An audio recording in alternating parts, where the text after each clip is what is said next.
When the 13 colonies were pushed to the brink, dumping tea into the harbor, no one could have imagined that this act would overturn the rule of the British Empire. In the 17th century, as multiple settlements were established, the Spanish finally settled in the Florida Peninsula and began exploring the southwestern regions of North America. The French, meanwhile, expanded their influence from the north to the south, bringing vast areas of what is now central United States under the territory of New France.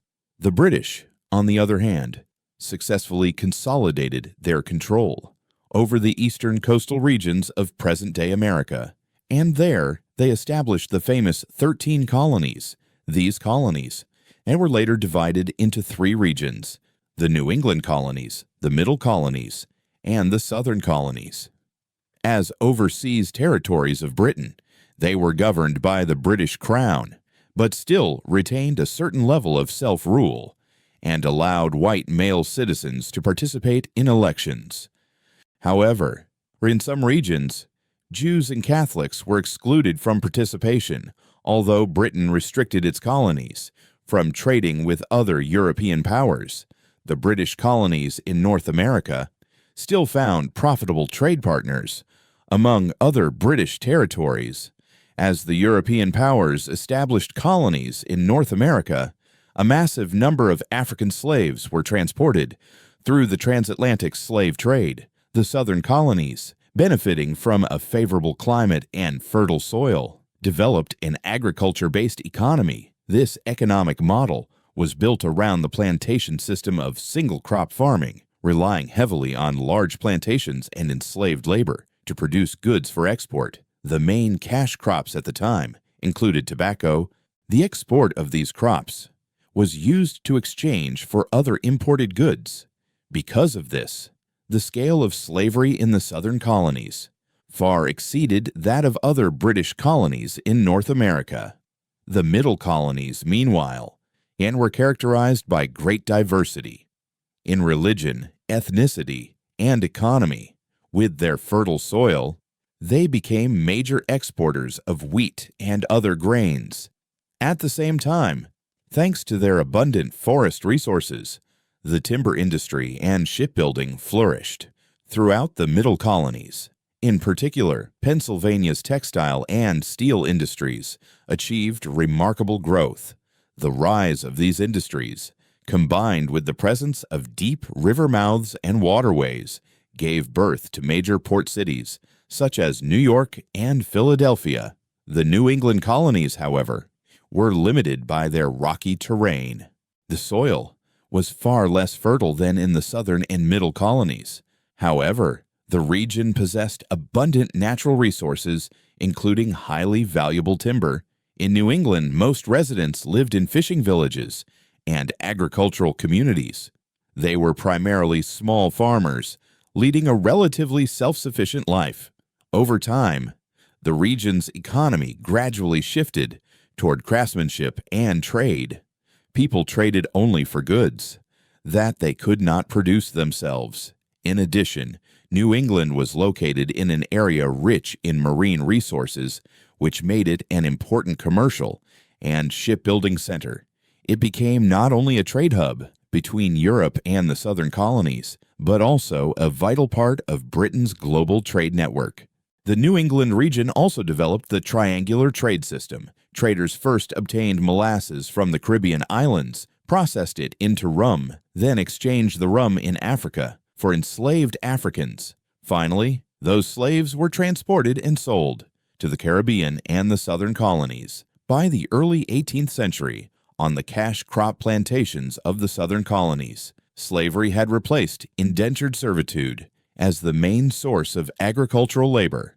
Although slavery was legally practiced across all 13 British colonies, colonial society remained divided over its religious and moral implications. Because of the colony's high birth rates, low mortality, and stable settlements, the population of British North America grew rapidly. By the 1740s, a movement known as the First Great Awakening emerged across the colonies. This religious revival not only strengthened the colony's spiritual atmosphere, but also inspired people's pursuit of religious freedom.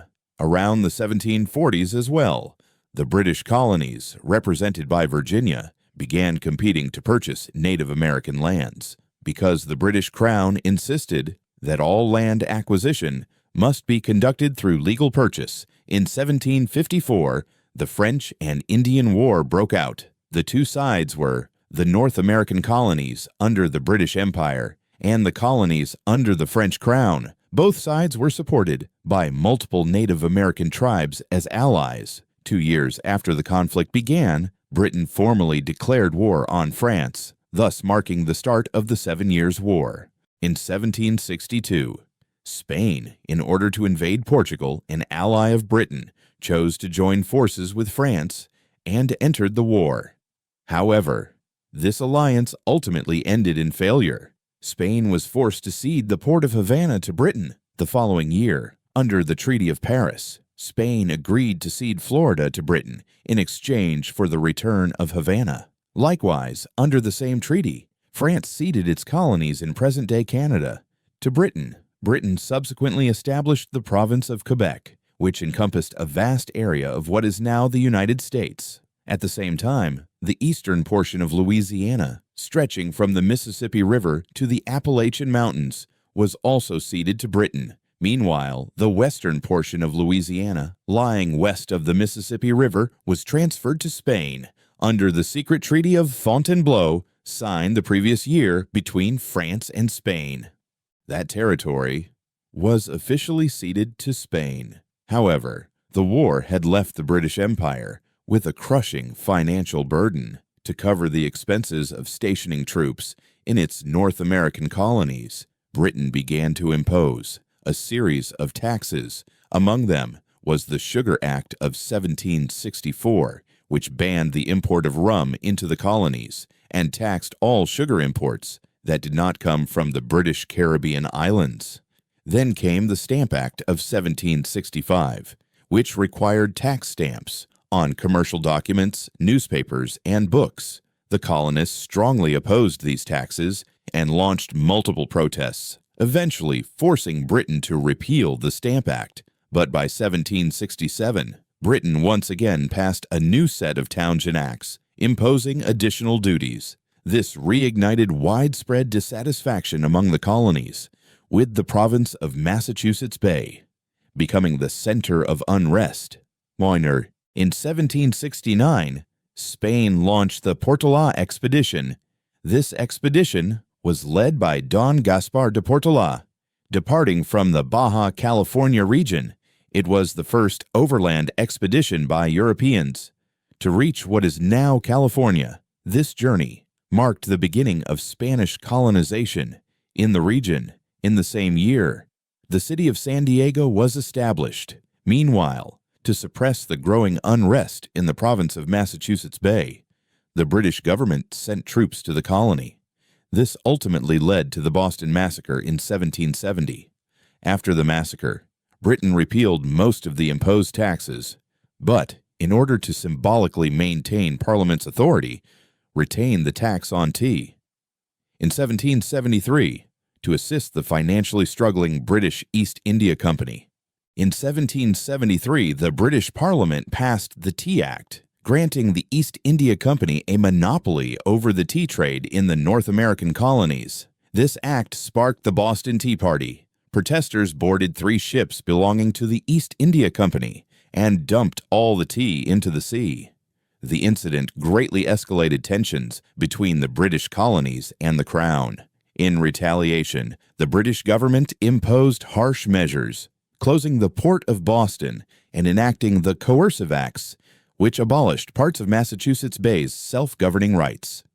In 1774, representatives from all the colonies, except Georgia, gathered in Philadelphia to form the First Continental Congress, aimed at coordinating united actions against the British Crown. From that moment on, the colonists' resistance against British rule began to ignite across America.